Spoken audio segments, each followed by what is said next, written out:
The theory of natural law was invented by St. Thomas Aquinas, who based his theory off the fact that God wanted us to do good things in our lives. God made good things that were good for various creatures. For example, sunlight and water are good for plants, and education is good for humans.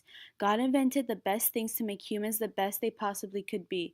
I think natural moral law is important because it prevents society from being totally savage and careless towards each other and other species.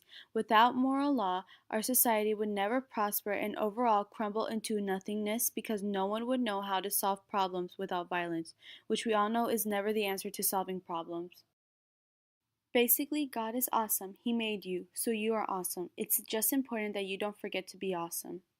Thomas was born in 1225 in Italy. He had 8 other siblings and he was the youngest of them all.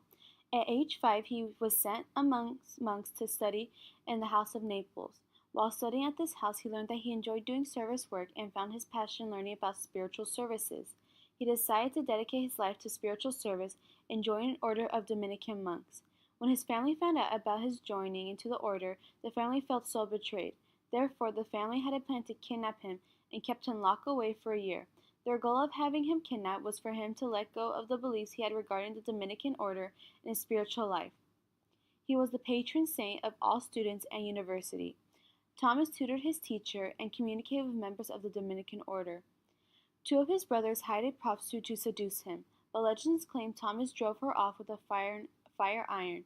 That night, 2 angels appeared to him in a dream and strengthened his resolve to remain celibate.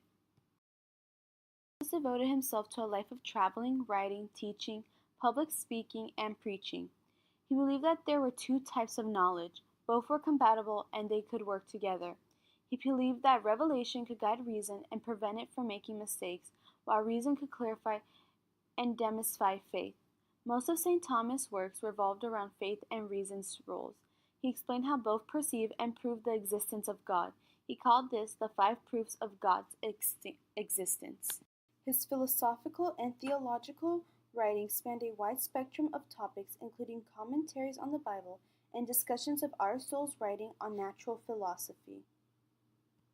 Thomas Aquinas is also known for writing commentaries examining the principles of natural philosophy exposed in Aristotle's writing on the heavens, meteorology, on generation and corruption, on the soul, neochem ethics and metaphysics, and among others.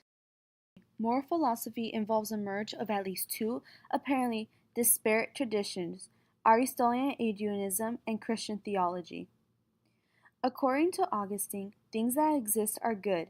This claim is meant to express a basic metaphysical idea, namely, that if something exists, then it necessarily has some degree of goodness. Aquinas recognizes 4 main kinds of law: the eternal, the natural, the human, and the divine. The last 3 all depend on the first, but in different ways. The writings and preachings of his are useful to Christians in any age of the Church. They are also particularly known for the depth of understanding and the orthodoxy of their theological teachings. Thomas returned to Paris to earn his master's degree in theology. His feast day was the same day as his death, March 7th, but because it landed on Lent, it was changed. In 1969, his feast day was changed to January 28th. St. Thomas Aquinas embarked on a journey by foot to Lyon, France, to serve the Second Council.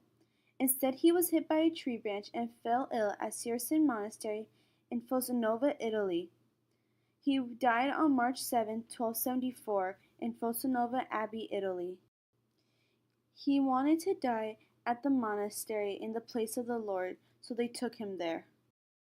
To sustain life, life should be protected and conserved at all times. It's something created by God as a gift to us, and it is our natural instinct to preserve and sustain life. Thomas said, "Recreating life is essential to all living. To procreate is to continue the growth of the human race." Educate children. Educating children is important because we need to teach children how to use the tools that God has given them.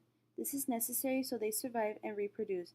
By teaching offsprings, they grow and prosper. Seeking God is also key because it wants people to join the Created using Powtoon.